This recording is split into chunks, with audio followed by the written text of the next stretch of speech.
Jefferson Civic Leadership Academy, and welcome to our Business Speaker Series, Resources for Building Resiliency During Uncertain Times. This is the second of our 4 sessions, and this is specifically towards making the pivot to new models of service.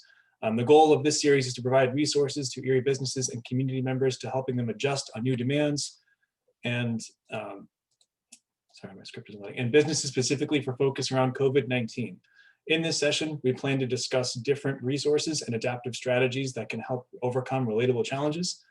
We have 4 business owners here today that are successfully adjusted their business needs throughout 2020 to adapt the circumstances, and we'll be having an open discussion tonight around their success and their challenges. So I'm going to ask each one of them to introduce themselves individually, give a small summary of their business, and we'll get tonight's conversation going. RJ, let's start with you. All right. First of all, thanks for having me, guys. I'm excited to be on the panel, especially with all the other business owners here. Very successful people, so I'm excited for tonight. Anyways, I am RJ Messenger. I own Iron Empire Clothing, based out of Erie, PA here. I'm also a Newfoundly part of the Underdog Barbecue restaurant and chain and whatever else you want to call that if you've watched the show. I'm the director of the Underdog Barbecue Sauces, Rubs, and Apparel. And that's about it. That's all I got. Thanks, RJ. I'm really glad to have you here. No problem. Jason, would you mind introducing yourself? Sure. Jason Lavery. My wife and I founded Lavery Brewing Company way back in 2010 in downtown Erie. We make about 60,000 gallons of beer a year. About 99% of them stay right here in Erie County, trying to, make our city better via beer. So that's kind of our goal. So 128 West 12th. Awesome. Thanks so much, Jason. I think a lot of our Erie County residents appreciate that. Sarah, would you mind introducing yourself? Hello, everybody. I am Sara Kim. I own Lollie Company, which is a women's clothing store. We originally started with 1 location here in Erie, Pennsylvania at the Colony Plaza. Since then, we've moved to a larger location within the Colony Plaza. And just recently in October, we opened our 2nd location in beautiful Northeast Pennsylvania. Awesome. That's great. Thank you, Sarah. Glad you're here. And finally, Josh, would you introduce yourself? Sure. Hi, I'm Josh Layhue. I own Ghost Creativ. We're a marketing and software development agency here in Erie, Pennsylvania. We focus a lot on branding and lead generation. Just really excited to be here and share kind of what we've learned through COVID from the marketing perspective about how we're looking at improving businesses and getting through 2020 and looking into 2021. Awesome. Great. Thank you all for introducing yourselves. For me specifically, it's just somebody new to Erie. It's great to meet these businesses. I know that you've had great reputations here, and hopefully for so many of us that are just in this Erie and in this certain situation, we're just hopeful that this discussion tonight, we can see a lot of good resources and techniques and strategies to overcome so many obstacles that we've been faced with throughout COVID. So we're going to just open this up to general conversations. And as mentioned before from our previous sessions, we do encourage a live audience discussion. So please feel encouraged through this Facebook Live to send in chats, send in questions and comments, and we will use that as part of our discussion and content tonight to what we will cover. So as we're waiting for questions to come in, let's just start with a general summary of how the pandemic has affected your business specifically. Jason, let's start with you. How has the pandemic affected your business? So I guess, the vast majority of it, we've been able to pivot really fast, but I always, we had to close a restaurant. We had a 2nd restaurant in Titusville. So I guess I should start there, So we had an Erie location. We opened a 2nd location in Titusville in summer 2019. And it became really quick or very blatantly obvious at the beginning of the pandemic that location wasn't going to be able to support itself. So the hardest thing that really hit us was closing that restaurant. We had 16 people down there that unfortunately lost their jobs, and it was just very, very tough decision to make as a business owner. And then on the other side of this, the cloud, I guess, is the Erie location did really well, having, a denser population in the city, having all of our packaging capabilities in Erie, the canning, the bottling, all the draft accounts and things like that. So pandemic, really did mess with our business at first, mostly because, like I said, we had to close one of our locations. But, kind of teaches you a lot about yourself. And I think we came out of it stronger. We're still in the midst of it and we're doing really well. Knock on wood, I haven't taken any money out of my savings account. So I always feel like we survived well, because that's like a big milestone for us. So I've always been a very frugal business owner. So that was great. So yeah, it hurt us really bad, but it also taught us a lot about ourselves. And I think we're coming out stronger than when we started. Awesome. Great. Well, that's the right attitude. RJ, in a somewhat similar field, would you mind giving us a summary of how the pandemic affected your businesses? Absolutely. I think, I want to start off by saying that most people know that I do like the clothing brand, sell the Iron Empire clothing, whether it's online or in our store. But the biggest part of our business for the last almost 2 years has been our custom screen printing. So printing for other customers and businesses. I mean, that's 90% of our business for the last 2 years. And what we realized is we felt a majority of the struggle with everyone else struggling at the same time, because if you have other businesses and our normal customers who don't have the funds and money right now to be buying, their shirts for their business, or that big event they have in the summertime to raise money for their nonprofit or their charity, they don't have those funds. Nobody has money to come to us and order their shirts. So that was really quick. That quickly opened our eyes to the trouble that we were going to be into. Luckily for us, and I think we're going to talk about, pivoting maybe later, but we were able to kind of pivot and figure out a way, and I'll get into maybe more details later on, to actually benefit from the situation that everyone's going in, and not only us benefit, but help others benefit from it as well. Right. Absolutely. Sarah, would you mind telling us about your own business through the pandemic? Yeah, so immediately when we were ordered closed, that sent us into panic mode. And by us, I mean me, because I knew that I had a team of girls that relied on me for income, for a job. So that was really difficult. And I think that was the hardest part for me, was understanding how I could still provide for them. So in an effort to not lay them off, we went fully online. And so I was able to keep at least 6 employees during the whole shutdown. And I think I was lucky enough to not know enough about business that it didn't scare me as much as it probably should have. But I guess you can't be scared of what you don't know. Very true. Josh, would you give us a summary from the pandemic? Sure. Similar to what RJ mentioned, we're in the B2B space, right? Like our customers are other businesses. And so right off the bat, we signed the 2 biggest contracts we'd ever signed in the end of February, 2020. And at the beginning of March, middle of March, we called those customers and canceled the contracts for them, because we just knew it was the right thing to do. They were both in the public event space, and we knew where it was headed. We knew that, they weren't going to be able to have any of it. And it wasn't so much, us being noble, but it was our take on how this was going to go. We have to be able to handle this the right way. So externally, it affected us by, exactly what RJ said. When our customers don't have the money, they can't pay us. But internally, it affected us by saying there's going to be tough decisions to be made, and we have to know that we're capable of making the right decision no matter what, very early on. So that strategic decision to cancel those contracts was bigger for us than canceling the contracts. It was about our mindset on how we were going to look at 2020 and how we were going to go into it. No, that's actually really good points, especially just when we're talking about your customers, your clientele, and how you're going to respond to them accordingly with such a pandemic. I think those are noble actions, and I think all of us have seen the negative impacts on how it just affected our customer demand. So let's actually talk about that a little bit. Let's start with you, Sarah. How did you assess what the crisis meant for your customer demand? Luckily for us, we were pretty active on social media before. So our customers were very vocal on social media and very positive. So we immediately got feedback from them and really what they were looking for.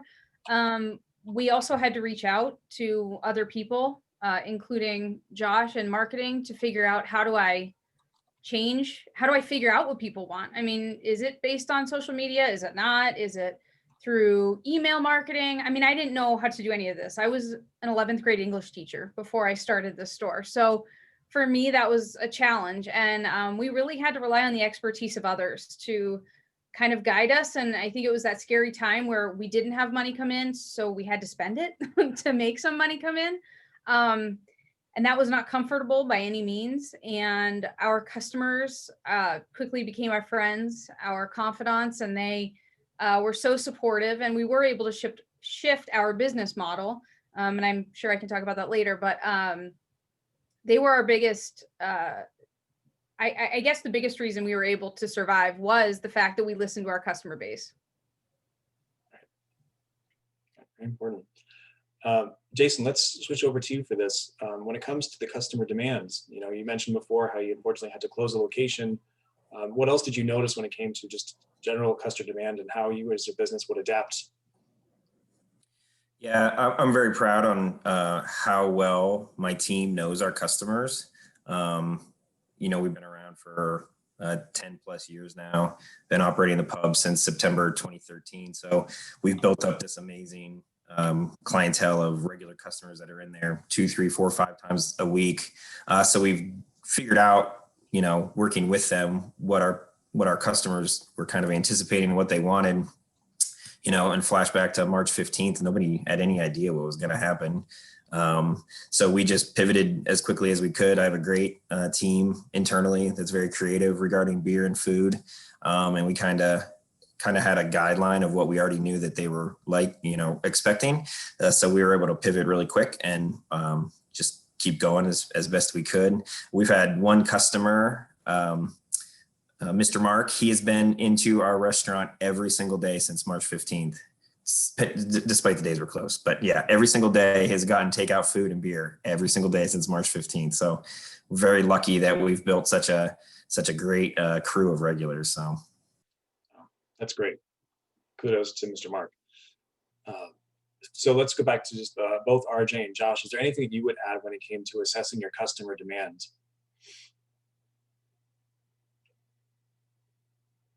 So, I mean, for us, we honestly looked at companies like the 3 folks that are here, right? Because they've done a much better job than us in terms of building that just rabid fan base. And so we looked at them and said, okay, what are they doing to communicate with their customers better? The other thing we saw was it kind of played itself out in that the crowd divided. A lot of people said, absolutely not. We're spending nothing on marketing. We're just going to lock down the doors and see what happens. And we're going to ride this out. And then the other side was people that said, all right, we have to do something. We have to be proactive. And they came to us. So there's not so much middle of the road clients that we used to get where they come and they're like, maybe we'll do this, maybe we won't. We saw really the crowd divide and say either we're completely locked down or we're all in. And we kind of lost that middle for a little while. RJ? I think, I'll touch a little bit more about our pivot that we made because, a good example is, how can we handle our customers and help our customers out through this? Well, again, most of my customer base is other businesses and other people that struggled through this. So again, we came up with this idea of creating this online fundraising campaign. We called it Local Supporting Local, to where we launched online fundraisers with apparel for absolutely free to every single business that we did it with. We said, hey, you don't have any money right now. You can use some help. We can definitely use some help because normally you're our customer. So let us create an online fundraising campaign. We'll do the artwork. We'll do the mock-ups. We'll sell it all on our links and everything else. We'll do all the fulfillment. And then at the end, we're going to give you a check of the amount fundraised to help your business out. And so again, for the custom screen printing side of things, that's how we were able to help out and handle with or work with our customers. But on the retail side of things, obviously we had our e-commerce. We did everything we could to try and push online sales, run sales, every other day. It seemed like, email campaigns, anything to push online sales we did. And piggyback on that, we used the locals helping locals, and I thought it was very creative how we did that because, he's helping us and helping keep your crew busy. That was a big struggle for us in the beginning. How do I keep all these people in? Well, at the time it was 31 people, and then we had to let go of the ones. But so how do we keep these other 15 people employed and busy and finding ways for them to do stuff? So we started delivery, we started online beer shipping, we started takeout specials every single day, bringing people that were normally front of house back into the brewery, finding stuff to maintain and clean. And so it was very it was very time consuming at the beginning to find work for all these people that weren't their normal jobs, but to keep them employed and, keeping everybody. And then the unemployment announcement kind of came out a few weeks, I want to say, after the March 15th shutdown. So that was a little bit of a relief for us internally that, oh, these people will actually get paychecks and like the stimulus money and stuff like that. So, we're talking a little bit some of these strategies that even brought in new customers. There was a unique opportunity to bring in somebody new who might not have necessarily seen your businesses before. Were there new customer groups that you were considering when you were trying out these new strategies? Were there techniques or methods that made you think that we might be able to bring in a new customer revenue? RJ, would you mind speaking on that first? Yeah, so honestly, with our custom screen printing side of the business, we don't really do much marketing for it. And I mean, that could be a reason why, maybe some people are still learning about us, but, we look at ourselves as just, a clothing brand, and we can offer custom screen printing to, a business or a school, whoever it is, if they come in and ask for it. So for the first time, we actually sat down and I had one of my employees, as a part-timer who normally wouldn't have work. I said, I want you to go on Yellow Pages or drive around the city in every single small business, or no matter who it is, find out what their email is, and we're going to send an email blast to every single person, every single business in the area, and say, hey, we want to help you raise money. You're going to help us by doing this. And we went from there. And I would say 80% of the websites that we end up launching, which was probably close to about 70 of them at the end of the year, most of them are all new customers that we've never worked with before. Whether it be they were already working with a previous screen printing company or somewhere else, or never thought about doing any screen printing. Maybe they were scared to pay for the 100 shirts and then sit on 50 of them, which is most small businesses' biggest fear.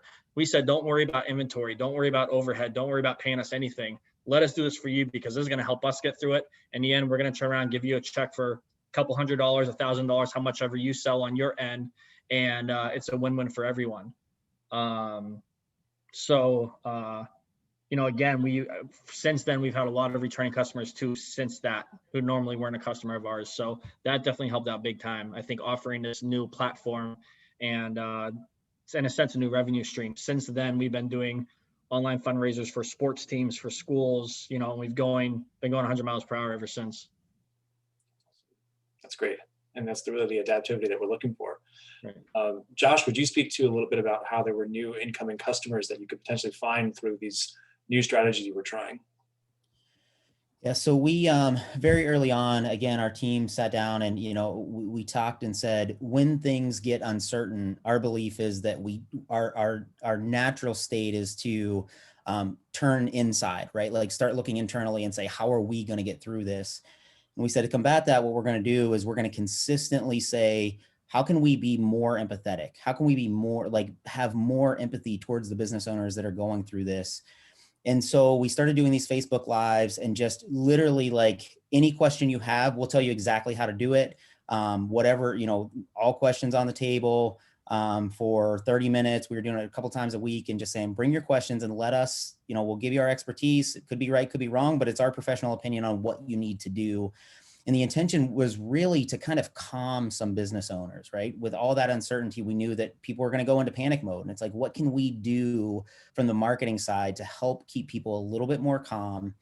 And additionally, we wanted to be able to get these businesses that we know should be selling online to do it, right? We want them to know, you can do this. Even if you don't have the money, you can set up a Shopify site and you can start selling online tomorrow for $29, right?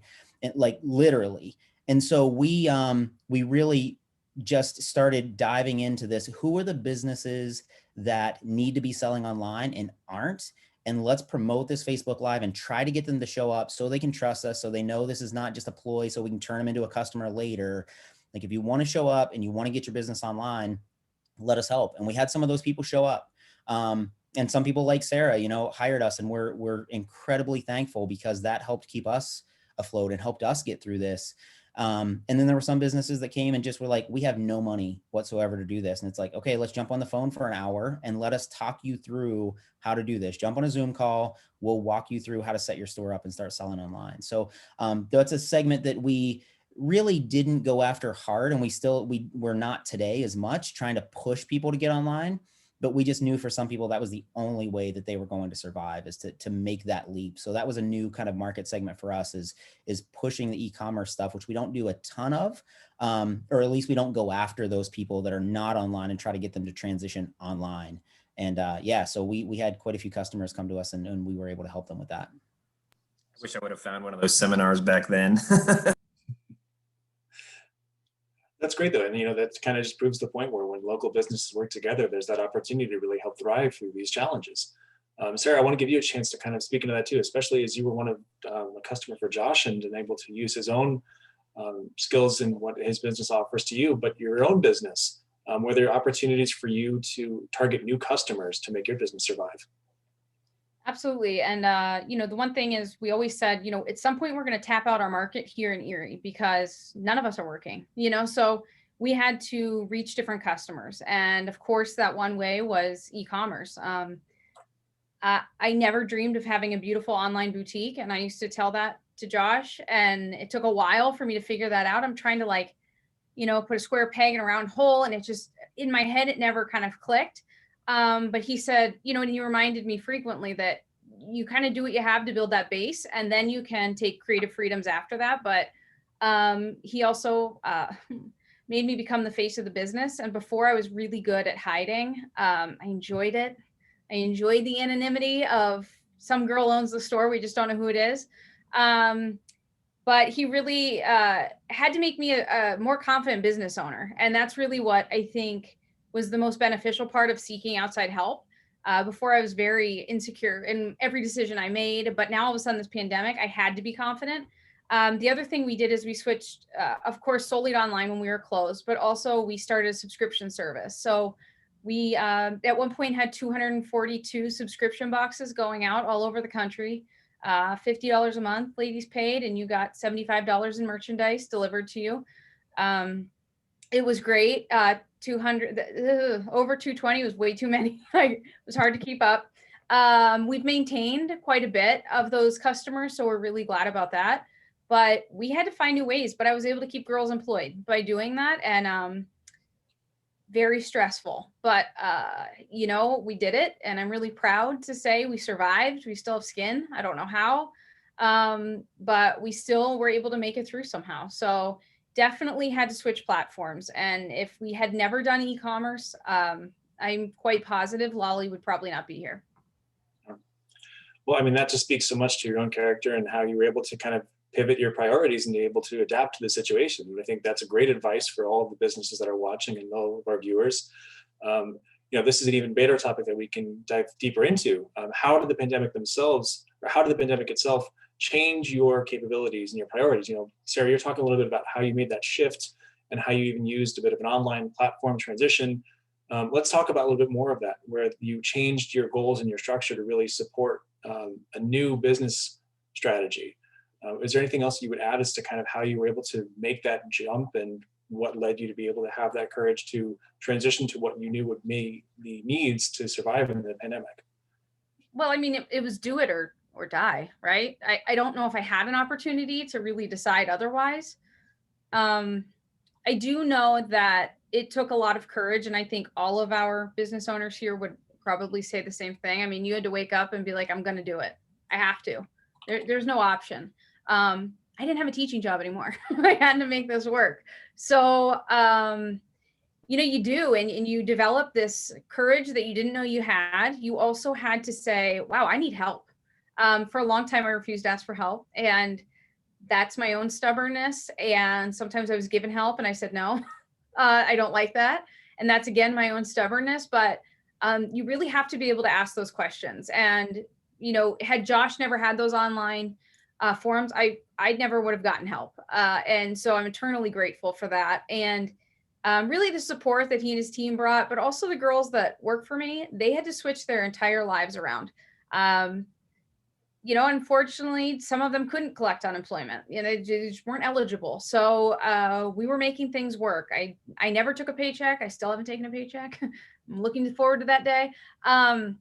But, it's one of those things that we all had to change. And if we didn't change that platform, which I sadly have seen so many clothing stores not change a platform, it's a dying business. If you can't meet your customer, they will not come find you. They don't leave their house. They don't want COVID.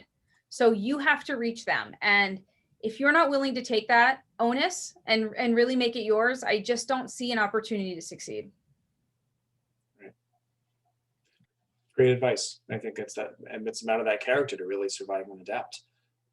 Jason, you kind of mentioned before that you were wishing you might have found some of those chances before, and you're realizing some of the lessons you learned from the pandemic's challenges. And, you know, how would you say for yourself you were able to adapt and kind of set these new priorities for yourself in order to kind of overcome the challenges from the pandemic?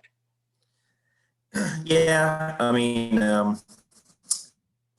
my team very said before, and I think that was our biggest asset during the pandemic was how quickly we were able to transition, how creative we were, being a restaurant with new food specials every single day, new beers coming out that people would buy en masse, finding collaborations to reach new customers, because normally we find people at beer fests or visiting bars that have our beer on tap, or tourists. So we didn't have any of those this summer. So how to find new customers, you know, like we linked up with Romulo's, we linked up with Erie Apparel. Sorry, RJ. We made a beer with those guys. We made a beer with the firefighters. So, you know, I was really happy with how me, myself, my whole team, just how creative we were, how every single day it's like, oh man, what's the food special tomorrow? And it's like, oh, it's these amazing shrimp tacos I read about in Peru, and we're going to do this and make our own sauerkraut and yada, yada, yada. And then I talked to my brewer, and he's like, oh, we're going to do this new California common beer that's like Yingling and everybody's going to love it. And then I talked to my pub manager, and she'd be like, all right, I already sent out an email list to 500 people, and we're going to do $8 crowler specials all weekend long. And I was able to just, you know, just kind of sit back and let my team, you know, do everything we had trained for. And so that's my biggest, I think that's the question, my biggest accomplishment, or how we kind of got through it all. So yeah, the creativity, the endless creativity, and how creativity is exhausting after so many months of constantly having to come up with new stuff every single day. So. Right. Very true. And I think that creativity is probably what is going to help your business and a lot of these businesses adapt. And I think that's such an important characteristic. Let's go with the more creative businesses. Both RJ and Josh, were there other priorities that you yourself adapted in order to survive the pandemic? RJ, let's start with you for any kind of new priorities you had set for your business. Let's see here. I think I can go on for days about this. New priorities were definitely, you know, we're a small team, and I say every day, like I'm sure every single one on this panel can say they have the best team that they can ever ask for. And I truly feel like I do. And we're a very small team. And I said, you know what, from here on out until I say, hey, we don't got to do this anymore, you're wearing many hats. So just because you are my screen printer doesn't mean I don't need you to be boxing this up or counting this up. Just because you're my graphic artist doesn't mean I don't need you to help me moving these boxes around or checking customers out or whatever it is. You know, because through a lot of this, you know, we don't have that, you know, that income coming in that we're used to, where, hey, everyone kind of just, you know, handle your position and make sure the best at your position. It was, hey, let's help each other get through this, no matter what the job is, whether you know how to do it or not, you can at least give a hand. I would even say for me personally, you know, I've been on the go for 24/7, 365 for the last couple of years. You know, I don't know how to slow. I don't know how to take breaks. And this was the first time where I was forced to kind of, hey, like take a minute to yourself and regroup and figure out what the hell you're doing. There it is. I just dropped it. And honestly, you know, during like the mandatory shutdown, I don't think I've ever spent that much time away from my office, like the actual store. You know, I did stuff from home, but it just didn't feel the same going to my office without my employees being there. You know, I almost kind of felt like it was like lonely and depressing and everything else. So I learned how to kind of work from home a little bit, but I think my body needed that. It was like, hey, you know what? Like, we're going to literally force you to slow down, stop going 100 miles per hour, because you're going to be dead in 3 years if you keep going this way, and slow down and take a breath. And that truly was something that I think I needed, especially my employees. They needed me to have that too, because I think some of them were starting to wonder what the hell I was doing. but yeah, I mean, I think I'm going to go on and on about it, but I mean, that's pretty much the more important stuff that, you know, we focused on and realized that we had to kind of change up a little bit. Right. Yeah, I can totally understand it. I think a lot of people are appreciative to your dedication for that. And like you said, sometimes you're just forced to adapt, and it really makes you grow that much stronger when when you're facing these challenges. Josh, you kind of mentioned some of the different strategies you gave this question, or other different adaptations that you made that were unique to really the shift from COVID. Yeah, I think I mentioned being empathetic. You know, our whole mantra internally was if we die because we're too empathetic, then let us die, right? Like, we're not going to quit, but if we have to go out of business because, you know, we care too much about what the customer's perspective is, then, you know, so be it. I've often said that I don't know if I'm too resilient or too dumb to quit, but, you know, we were going to keep going no matter what. So. And then the other thing we did was we're really, you know, in my heart of hearts, I'm a tech nerd, right? I'm a software developer. And so towards the end of last year, we started to really dive back into kind of our tech roots. I have a couple other software developers on the team. And so we started offering more tech solutions as well. So a lot more custom development, custom integration for clients. And so we got back to that, which was a service that we'd really gotten away from over the past couple of years. And so that was good. That was good for us. And we've been able to serve some clients well in that area too. So something that we probably wouldn't have done if it wasn't for COVID forcing us to think of different ways that we could serve our clients. On live, sorry for those technical difficulties, everyone. There might have just been too many of you as viewers for us to handle all the bandwidth. So we're back live, and we're going to resume our conversation tonight. And we're going to pick it back up with one of our new questions for everybody to give a chance to respond to. For everyone in this group tonight, we'd like just to discuss how you moved from assessing what you need to do in order to adapt to the pandemic to actually carrying out the actions themselves. How you were able to put into effect and put into action these plans that you knew would be the saving grace for your business. You know, we talked a lot about the actions that you guys were able to pursue, and we're going to go into more depth as to the actual adaptations and strategies you used. But let's take a moment to appreciate how you actually made that transition. Were there hiccups that you didn't necessarily anticipate? Was it easier than you thought for some areas of this transition? So let's talk about that a little bit. Sarah, let's lead with you for this and some of those, the transition itself, because you spoke about how it was such an intense journey for you to adapt for this business. So could you elaborate on that? Yeah, I have to preface it with, I don't know much about business. So there's that. I know about clothes. So for me, it was really learning business, I think, for the first time. And I really learned the absolute gumption it takes to sit down and say, okay, what I'm doing isn't going to work because the world sucks right now. So I need to change. And switching to that online profile was really difficult. Switching to less customer interaction was really difficult. I thrive on that. I thrive on people being around me. So kind of my favorite part of the business was gone. So it was really important for me to really maintain kind of a somewhat cool head, never always cool, but somewhat cool head, and really figure out how I was going to make this work. And of course, the subscription service was the one way we did that. I'm happy to say I think we've retained right now 98 subscriptions. So we're still doing pretty well with that. That is part of the business we'd like to expand though, and to actually move forward. In our online sales, we've realized that we need to leave Erie, Pennsylvania for most of our sales because we're robbing Peter to pay Paul when it comes to the store versus online. So we've partnered with some really great people across the country, especially the Pacific Northwest right now, for some influencer opportunities that we luckily knew this woman, and she's doing great things kind of to help us, all for the price of a sweater. So, you know, that was great. So we've had to switch almost completely, but it also changed how I hired people. And I think maybe that's one thing that was the most difficult for me. I had to hire people that all had a different skill set than I did, because I didn't know how to use a website or build one. I didn't have a marketing team in-house. I didn't even have an Instagram account. So there's that. So I had to get that. all of that happened, and I had to have people on my staff to do that. And the girls, they all rose, and the boys from Ghost Creativ, all rose to the occasion, and they taught us so much. I mean, we had to learn from them. So really, it was class every day until I figured out how I could make this work. That's great. And I think that's a big, like, the theme from what we're seeing with so many of these questions is how it's really the character and that personal strive to push past the one obstacle, the depths of that valley that you need to then rise back up through.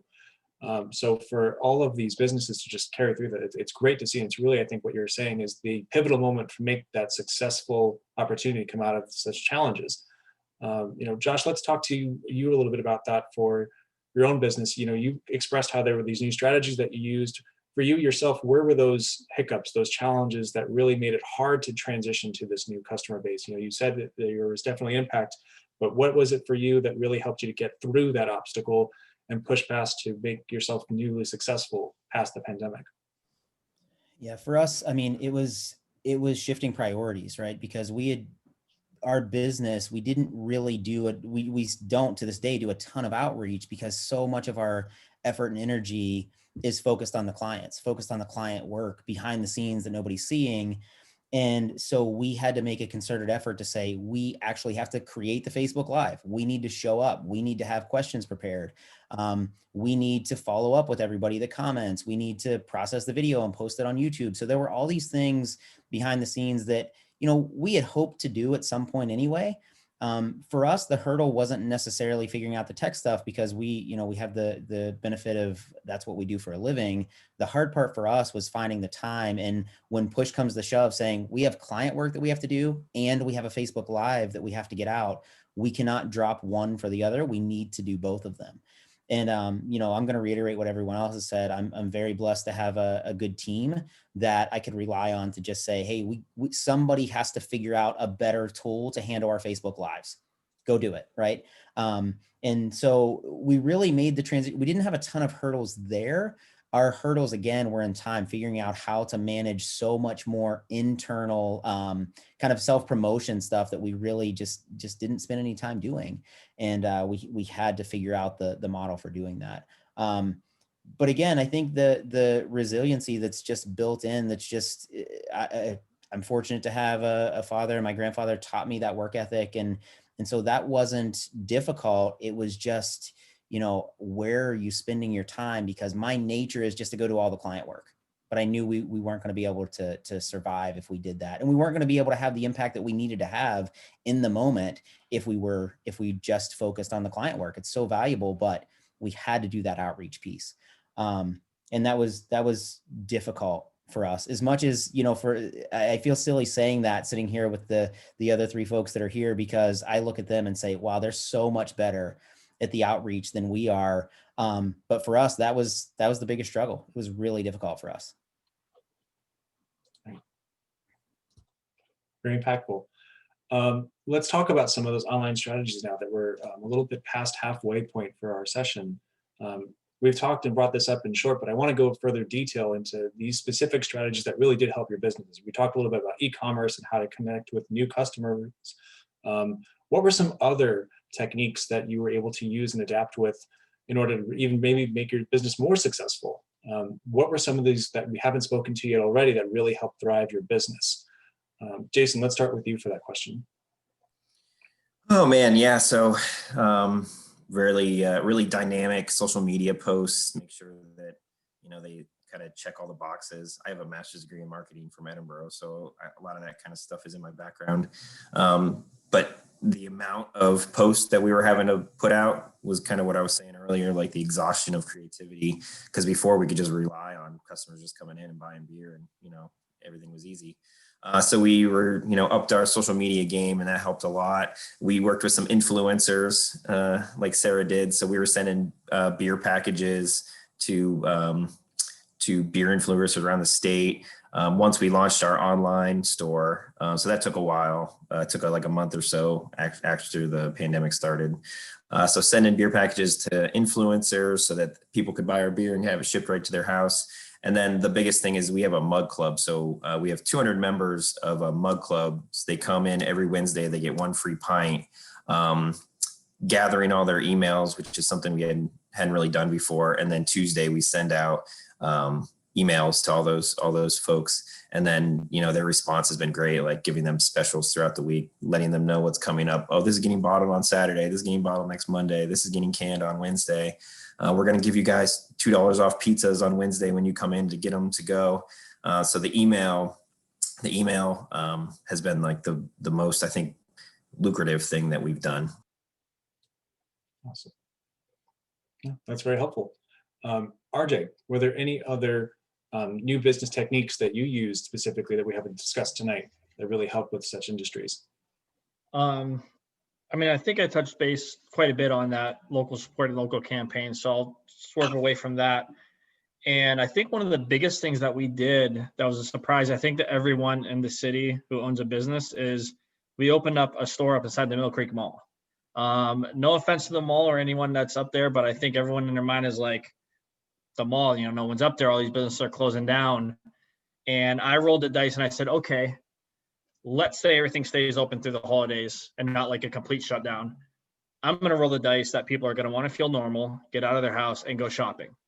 And I literally got in contact with the mall, signed a lease, and 10 days later opened up our store up there. It was the most insane 10 days my team and I have ever had. Literally everything from building it out, ordering inventory, printing inventory, tagging, everything in 10 days. Because I said, I think that this holiday season is going to be absolutely crazy as long as things don't shut down. And we made more money at our mall retail store than we did at our 12th Street location where we've been for, 2 years, 1 year now, however long it's been. I don't even know. The other thing is, because I said, how can we get more retail out there other than an e-commerce website and our 12th Street location? What if we just open up another store where it's going to be the busiest foot traffic during the busiest time of the year? And we rolled the dice and it ended up working out for us. The greatest thing was we pay attention to a lot of our, new customers or old customers, through our point of sales and our online sales and everything. We can see, okay, today out of our 8 orders, 5 of them are returning customers. There's 3 new. And we've always had a returning customer rate of about 60 to 70%, through online orders and at our local store down on 12th Street. The mall, the amount of sales that we did up there compared to the amount of new customers, it flip-flopped. All 70% of our new customers out of our mall retail location were all brand new customers we never had. And for the X amount of shirts that we sold, the X amount of sales and orders that we had in the 2 months that we were up there, to me, I just opened up the door to, 500 new customers that never shopped with us before by doing that. So not only was it lucrative as far as financially, but we were able to touch more new customers than we ever have in our business history. So that 2 months, I was kind of definitely rolling the dice. I was very scared of making that jump, but it was definitely worked out for us. I can't imagine those leases are cheap either. So you didn't hear it from me, but they're willing to work with especially local businesses right now. You heard it here first, folks. We're actually closing our retail store on 12th Street. That's going to be our custom screen printing facility from here on out. And we're actually going back up to the mall in 3 weeks and open because it was that well. We did that well up there. And for the amount of money that they're asking for rent, they're really, really willing to work with local businesses right now. So if you're watching this and you own a local business, don't be scared to talk to them about trying to open up a store or something small up there. Because, obviously I think that they understand that local businesses are growing and definitely want to try and get some more up there, I think. Right. That's great news. Rajay, thanks for sharing that. I think that, just shows again that adaptability and more importantly, how you can use this momentum from what the pandemic showed you to thrive and kind of create something new. And I think that might be a great question for us to then transition into, specifically just even how we've created longer lasting decisions from our businesses and how we can really use that to benefit ourselves, even post-pandemic times. So Sarah, I'm going to lead into this question with you. What are other long-term planning objectives or goals that you have in mind that you would put into place to get through your situation now? And then, are there any other plans you have to prevent repercussions or issues from our next pandemic, should there ever be one? Are there other longer lasting business decisions that you made as a result of this situation that we've all seen? Bite your tongue. Don't say that. Yeah, I mean, Lollie's going to continue to grow. So we opened our second location in Northeast in October. That was a dice roll as well. It's a small town that is, I think, on the rise. It's a town that I'm from, so it has to be amazing. And I was really excited to bring Lollie, something I'm so proud of, to the people that I love. And it has been, knock on wood, a wild success out there. We're so proud of the store. Another thing, people looking for small businesses. I mean, the town wants people to be there, and people will work with you. And I think somebody asked a question on the Facebook about what advice do you have about opening a store or opening a business during a pandemic. I think this is the best time. I think now you can name your price. I think you can turn around and you can say, this is what I need from you as a landlord or a landowner. This is what I need. How can you help me help you? Just like RJ did. I mean, it can be a mutualistic relationship. You can both benefit from opening another business, and Northeast has been nothing but amazing for us. We've also just worked with Sharper Images, and we have a new Lollie on the go. She's gonna roll out here next week once the wheels are powder coated or something like that to make them black. Yeah. So that's going to happen. It's our new little Mini Cooper. She's so cute. So we're going to be able to take products to customers. In the future, I look forward to working with some of the business owners here. And I think doing some pop-up shops, fun things like that, would be really beneficial. But I think growth during a pandemic or not is never for naught. I think it's always worth it. So there was a huge chance we were going to flop in Northeast. There was a huge chance I just wasted a lot of money on buying a little Mini Cooper and having it wrapped. And I could have. I don't know. But I do know that our growth is simply a testament to the heart and will of this area and myself and my team and everybody here. If RJ's business doesn't do well, mine doesn't do well. If Josh isn't marketing, I don't do well. If Jason isn't successful, people aren't coming to the area and they don't know me. So it really becomes that as a team, as business owners, we have to sit down and make these relationships. And I think that's what's going to continue beyond the pandemic. I hope is that all of these businesses start to work together. And before, there used to be kind of this cattiness, I feel like, with businesses. And if you still have that attitude, your business is going under. And I can absolutely say that 100%. So, people need to let that go. And Erie's big. We can, shockingly, we can all prosper. So it's really a matter of making this teamwork. Even though we're totally different people and totally different companies and totally different mission, vision, and values, I think that we have that opportunity. That's great, Sarah. Thank you.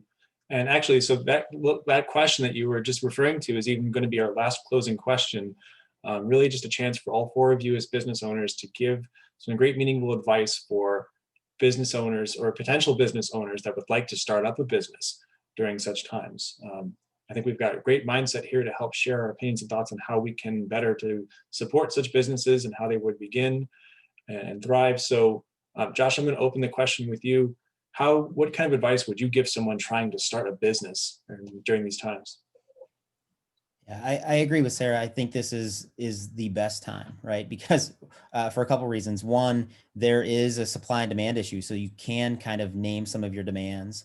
The other thing is, if you can do it in this, when the economy gets good again, it's gonna seem like cake, right?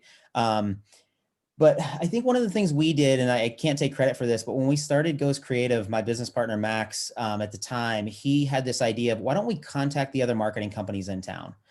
And when he first said it, I thought, you're crazy. They're never going to meet with us, right? And I'll be honest with you, about half of them didn't. They told us directly, like, we're not going to meet with you because you're a competitor. But the ones that did meet with us, it was invaluable to see where they were, to see where there were holes in the market, to see where we could fill a need so we're not direct competitors, right? Anybody that's worked with us has heard us talk a lot about, it's not about being better, it's about being different, right? Because better is so subjective. You can think Starbucks is the best, I can think Tim Hortons is the best, and we're both right. So you have to figure out how you can be different. How do you know that if you don't know the other people that are in town? We're fortunate to be in a place where, a time and a place where business owners want to work together. If you're thinking about starting a business, find the people in your space, reach out to the owners and say, hey, would you mind sitting down with me? Be honest with them. I'm thinking about starting a business in this space. Some of them are going to tell you no, and that's okay. But the ones that will are going to give you so much great advice, and you're going to realize that you're going to have long-term partnerships come out of that. You're not going to be butting heads because you're competing over the same exact customer in the same exact space. You'll figure out how you can be different. So my best advice is really get out there before you start a business and figure out how you can be different. All of us think our products are the best, right? We all do. You shouldn't start a business if you don't think your product is the best. The reality is, what I think about my product doesn't matter. What everyone else thinks about it matters, but you can't argue different. So figure out how you can be different, talk to the other owners in your space, and they'll help you figure that out. And you're going to learn so much more from them than you can learn from a book or watching some YouTube videos. Very well said, Josh. Very well said. RJ, I think you would be a great person to transition to. What advice would you give for new businesses that want to start? All right. So I think everyone's kind of already touched, especially Josh talking about some of the ideas of starting right now through this. I just want to give some more just general advice, and something that I've recently learned from a good friend of mine. I don't know if anyone's heard of him. His name's Glenn, pretty successful business guy. Is to always surround yourself with people that are smarter than you. Sarah's shaking her head. Yes, she talked about this. Because you can't do everything. And even if you can do everything, you're not gonna be able to do everything and keep growing. It wasn't until I had met Glenn during the show, the filming and post filming, he partnered up with me on Iron Empire, and he said, literally the only way I'm going to partner with you is if you stop doing everything for your business by yourself. You can't be the graphic artist, you can't be burning the screens in the back, you can't be washing the screens, you can't be boxing shirts up, you can't be doing it, you can't do it anymore. He's like, you're literally going to sit here as a small little business and you're not going to grow. So instantly I hired out for every individual position I could. And I was like, okay, well, how am I going to afford all this? Because that costs money. And it was like instantly, as soon as I let myself go from all that and let other people kind of do these, even though they can't do it as good as me, right?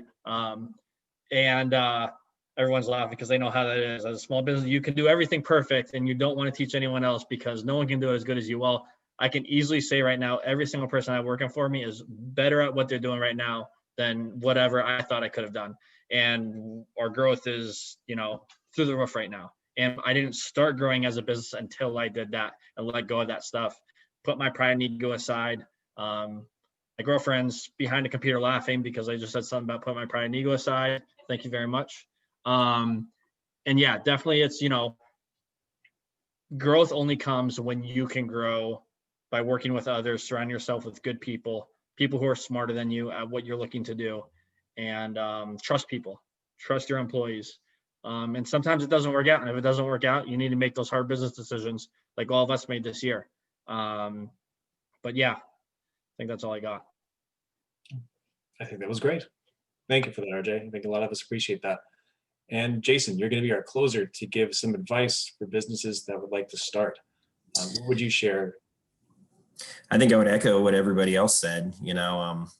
I think though at the beginning you have to be prepared to do everything in your company. I think a lot of people aren't ready for that, to be a micromanager, to count every single penny that leaves your business. And then at some point you got to realize that you get more done by trusting other people and letting stuff go.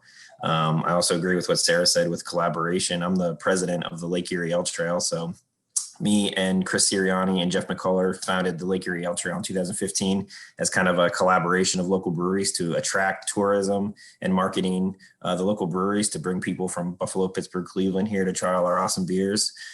So be an open book and don't be afraid to ask your fellow competitors, questions, and hopefully they have an open mind that, Erie's a small city and, we're kind of all in this together, and making Erie better literally benefits every single one of our wallets or purses. Because the more people come here, the more businesses that come here, the more customers we all have, I just took a little quick vacation to Asheville, North Carolina last weekend for 4 days. And Asheville's the exact same size as Erie, even a little bit smaller. And then to walk around all their breweries and their shops and all that kind of stuff was very encouraging, because Erie can do that very easily. So it's just a matter of, working with your, colleagues, competitors, whatever you want to call them, work really hard, save all your pennies. And I think that'd be my advice, or if I could do it all over again. Awesome. Thank you for that. And we're going to be wrapping up now, but I'd like to just personally say a quick thank you to the four of you as business owners and experts in your own fields as to how you were able to give such great advice for everyone. I can easily say that from my own takeaways, it sounds like the four of you have shown not only great collaborative work with your community and how you've created this open environment to help share and build teamwork amongst our Erie public, but also just how you've yourself shown great character, great determination, and really pushed through the pandemic to really survive and thrive past the point of where many might give up. And it's really pushing past that point that you get to see that success. So I think all of you should be so proud of yourselves. And I think our audience, as well as all of us, are very grateful for what you've shared tonight. We would like to just personally thank you as part of JCLA for giving your expertise tonight. And we're going to begin wrapping up. So for all of you who are still viewing, we'd just like to ask you that if you could please share your thank yous in the comments in the chat with us. But more importantly, too, if you wouldn't mind, complete the survey that is sent in through our Facebook. That is a helpful survey for us to help evaluate how we can better serve you as Erie and how our businesses can support. So this was great talking with you all. We're really supportive to this. And I'm actually going to share an advertisement for our next session, which will take place again next Tuesday night. Same time, same place. So thank you both. Thank you all for tonight. And we will see you next time.